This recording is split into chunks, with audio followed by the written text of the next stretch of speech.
Cool लग रहा है ना। मेरा नाम है निखिल चौरान और कुछ दिनों पहले तक मुझे भी ये नहीं करना आता था। ये वीडियो मेरी जर्नी है, कैसे मैंने 5 दिनों में बॉल को अपनी उंगली पे स्पिन करना सीखा। बॉल को अपनी उंगली पे स्पिन करने के लिए 3 स्टेप्स इन्वॉल्व होते हैं। फर्स्ट, बॉल को स्पिन करके अपनी उंगली पे लैंड करना। सेकंड, अपनी फिंगर पे बॉल को बैलेंस करना। और थर्ड, जैसे ही बॉल की स्पीड कम हो, दूसरे हाथ से उसको हल्का सा पुश करके बॉल की स्पीड को मेंटेन रखना।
आज दूसरा दिन है प्रैक्टिस का और मैं पहले से काफ़ी ज़्यादा कंफर्टेबल हूँ बॉल स्पिन करने में।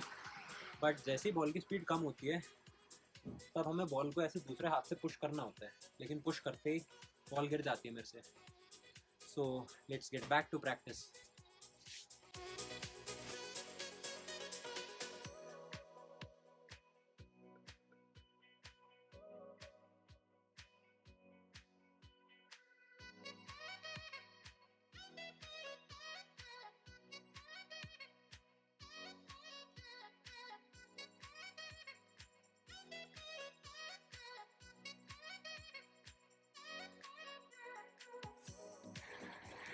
नीचे से बॉल ले आया मैं। Let's begin.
आज है डे 4।